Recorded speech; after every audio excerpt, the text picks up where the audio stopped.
On the 14th of July, 1865, an Englishman became the first man to stand on the summit of the Matterhorn. An hour later, four of his companions were dead. Edward Whymper had won, and on that same day, he lost almost everything. London, 1840.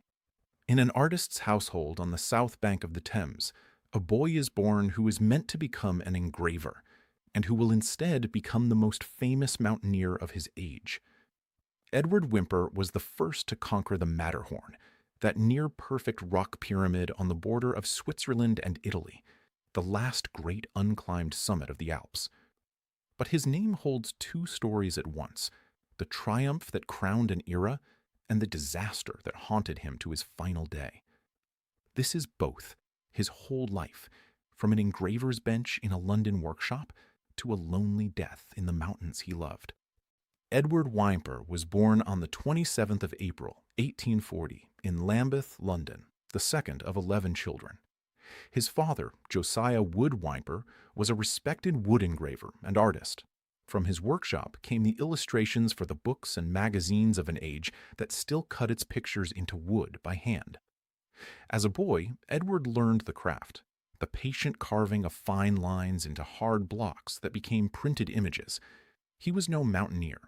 He was a craftsman of the eye, precise, ambitious, tireless.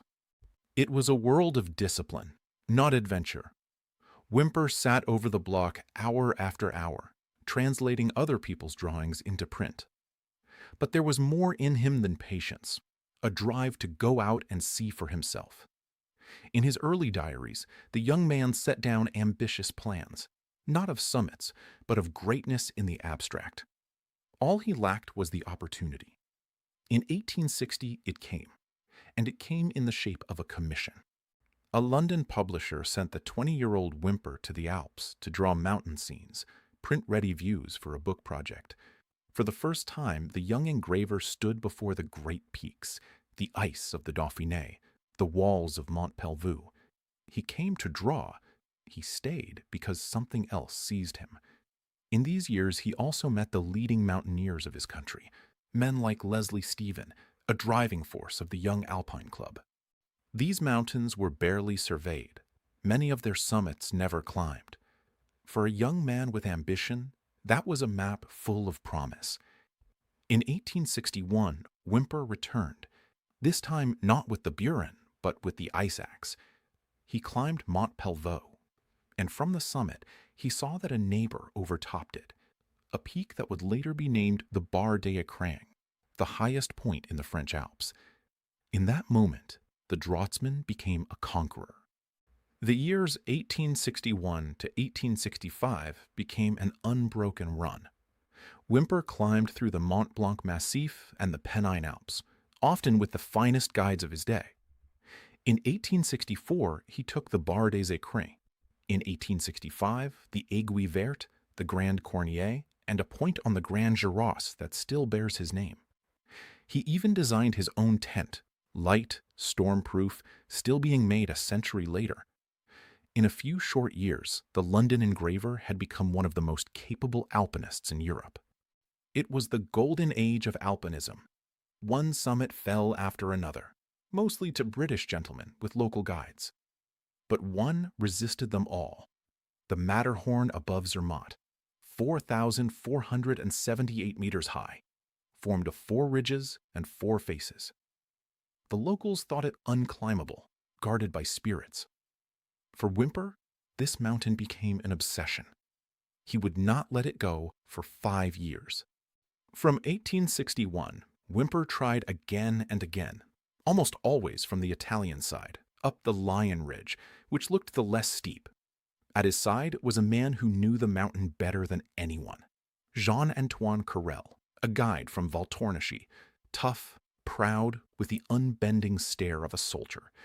But the Lion Ridge is treacherous, a ridge of towers and overhangs that even then needed fixed ropes, and to this day it is rated harder than the Swiss side. And partners became rivals, because Carrel dreamed a different dream than Whymper. Italy had only just been unified. For Carrel and the Young Italian Alpine Club, founded by the statesman Quintino Sella, The Matterhorn was to be a national triumph, a summit Italians would reach first, a symbol of the new nation. Whymper had a second rival, too, the Irish physicist John Tyndall, who was also reaching for the top and had already climbed high in 1862. Whymper, though, simply wanted to be first from whichever side. What began as collaboration became a race between two nations on a rock wall. 8 times Whymper failed on the Matterhorn. Storms, rockfall, cautious guides turned him back. Once, he himself fell across iced-over slabs, struck hard, and barely escaped with his life. But every defeat taught him the mountain better. Summer 1865. Whymper wanted one last attempt from Italy with Carrel, but the guide had long since pledged himself to his countrymen. Sella's men had recruited him away. One morning, Whymper watched him set off with a column of porters, without him. Betrayed and determined, Whymper switched sides. He hurried to Zermatt and staked everything on an idea everyone called madness. The steep Swiss face, he said, was an optical illusion. In truth, the rock lay in steps, a natural staircase to the summit. In Zermatt, Whymper found allies, the young Lord Francis Douglas, and 2 Zermatt guides, Peter Taugwalder, father and son. They were joined by the experienced clergyman alpinist Charles Hudson, his guide Michel Croz of Chamonix, one of the very best, and a 19-year-old, Douglas Hadow, barely tested on rock. Whymper hesitated over the boy, but Hudson vouched for him, and the Italians were close. So, on the 13th of July, a rope of 7 men set out. Whymper was right. The ridge that looked vertical from below opened as they climbed into ledges and steps. Croz and the younger Taugwalder went ahead and came back elated. The way was better than they had hoped. The party spent the first night at around 3,500 meters. On the morning of the 14th of July, they climbed on, over the last rocks, the last iced shoulder. And then there was nothing ahead of them but sky. Early in the afternoon, at 20 to 2, Michel Croz and Edward Whymper became the first to reach the summit of the Matterhorn. The last unconquered giant of the Alps had fallen. But the triumph carried a bitter aftertaste. Far below, barely 200 meters beneath the summit, Whymper saw Carrel's Italian party on the Lion Ridge.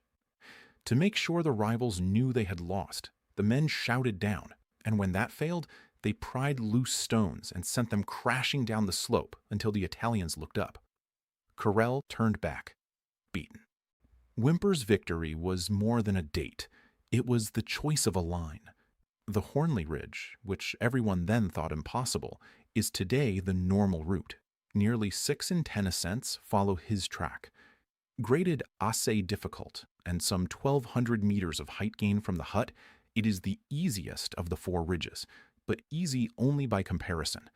The other 3, the Zmutt and Fergan ridges and the notorious North Face, were conquered only decades later and are reckoned far harder. What was madness for Whymper is now the way the world goes up. They stayed 1 hour on top. Then the descent began, over the hardest place on the whole mountain, the steep upper Hornley Ridge just below the summit. The 7 were tied into a single rope. Croz went first to safeguard the weaker members, then Hadow, the boy, then Hudson, then Lord Douglas, behind them the elder Taugwalder, Whymper, and the younger Taugwalder last. At the steepest step, Croz set the boy's feet one by one onto the holds, so treacherous was the ground. Then it happened. Hadow slipped, fell against Croz, and pulled him down. The weight of the 2 dragged at Hudson and Douglas. 4 men slid off the ridge into the North Face. Above them, Whymper and the 2 Taugwalders braced against the rock, held, hauled. For an instant, the rope pulled taut between the elder Taugwalder and Lord Douglas. Then it snapped. 4 figures fell down the North Face, some 1,200 meters, down onto the Matterhorn Glacier, one behind the other, at almost equal distances. 3 men were left, Whymper and the 2 Taugwalders, rooted in horror, unable to move for half an hour. Below them Where 4 companions had just been, there was nothing but empty wall. The descent they now began was a walk through shock. Only at dusk did they reach safe ground. The next day, a search party found the bodies of Croz, Hadow, and Hudson on the glacier. Lord Francis Douglas was never found. The greatest triumph in mountaineering had become its greatest catastrophe. The news shook Europe. 4 dead on a single climb. Newspapers asked whether such summit sport could be justified at all. A public argument began about the sense and madness of mountaineering. But soon suspicion turned on the survivors. How could the rope have broken? Had Whymper and the Taugwalders cut it to save themselves from being dragged into the void? A formal inquiry was convened. It found no evidence whatever of a cut. The elder Peter Taugwalder was acquitted. Whymper himself examined the broken rope and saw, to his horror, it was the oldest and weakest of the 3 they had carried, meant only as a reserve. Of all places, this thin rope had been the one strung between the survivors and the falling men, while all 4 who fell had been tied with strong manila rope. In his book, Whymper hints that the elder Taugwalder deliberately chose the weak rope, but in all likelihood, the guides simply had no choice. The strong rope did not reach far enough at that point. Nothing was ever proven. What remains is a suspicion without proof, and a man the day would never release. Every night, Whymper later wrote, he saw his companions fall again, one after another, in perfect order.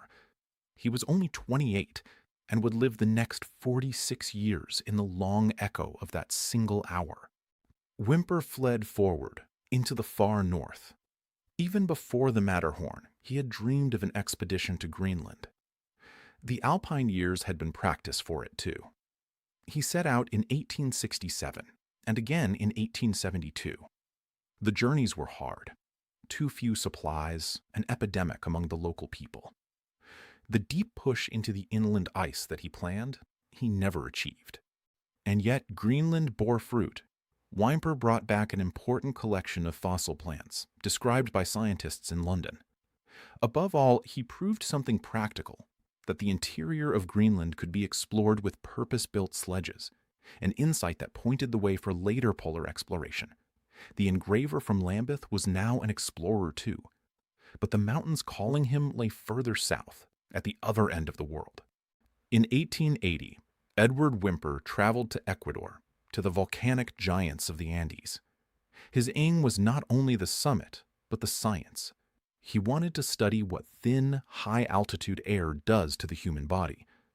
At his side, as chief guide, an old acquaintance, Jean-Antoine Carrel, the rival from the Matterhorn, now his most faithful companion. The old race had become a rare, hard loyalty. In 1880, Whymper made the first ascent of Chimborazo at over 6,000 meters, the highest mountain in Ecuador. 80 years earlier, Alexander von Humboldt had climbed high on it, but never reached the top. Whymper went up twice, spent a night on Cotopaxi, and climbed several more summits no human had ever set foot on. From his measurements, Whymper drew conclusions about altitude sickness, that falling air pressure weakens the body. He even exposed errors in the altitude instruments of the day and helped improve them. For his Andean work, the Royal Geographical Society awarded him its medal. The man who was once meant only to draw was now mountaineer, scientist, and surveyor at once. But Carrel, his guide, would never be free of the Matterhorn. In 1891, he died there of exhaustion, after bringing his clients safely down through a storm. At the turn of the century, Whymper was drawn one last time to new mountains, the Canadian Rockies. The Canadian Pacific Railway struck a deal with him. It paid the costs for him and 4 guides, and in return, the famous Whymper promoted the Canadian mountains in lectures across Europe and Asia. In 1901, he made first ascents there, among them a peak that today is called Mount Whymper. These were the appearances of a living monument. Whymper was famous, the man who conquered the Matterhorn. But behind the fame stood an increasingly solitary man, gruff, reclusive, marked by drink. He never quite gave up the trade of his youth. To the end of his life, Whymper remained what he had been at the start, an engraver, an illustrator of books. In 1906, aged 65, Whymper married a woman of 23, Edith Mary Lewin. A daughter, Ethel, was born. But the marriage between the aging, closed-off mountaineer and the young woman did not hold. In 1910, the couple separated. Whymper went back to what had always steadied him: the mountains, the traveling, the work. In September 1911, Edward Whymper returned to Chamonix, the roof of the Alps, from one last climb. There, he fell ill. He shut himself in his hotel room and refused all medical help. On the 16th of September 1911, he died, alone, 71 years old, with no one at his side. They buried him in the English cemetery of Chamonix, in sight of the mountains that had shaped his life. 46 years after the Matterhorn, the high places had him back. What remains of Edward Whymper? A mountain that is now among the most climbed in the Alps, by the very route Whymper believed possible when everyone else called it madness. A book, Scrambles Amongst the Alps, which he illustrated himself and which still stands as a classic of mountain literature. First ascents on 3 continents, and a tent design that outlasted a century. But the Matterhorn never lowered its price. More than 500 people have died on it, not only because it is hard, but because so many have tried it since Whymper. But over it all stands the 14th of July, 1865, the day that bound triumph and tragedy together for good. Whymper had conquered the last great summit of the Alps and crowned an entire age. In the same breath, he had watched 4 men die, on a rope he could not hold. He never felt the fame as a victory. He carried it like a weight. A man who sought no friends and died, in the end, alone in a locked room. Nature, it was said, had been his only friend. Perhaps that is his truest story. Not the man who conquered a mountain, but the man a mountain never let go. London, 1840, to Chamonix, 1911. The ascent was short. The descent lasted a lifetime.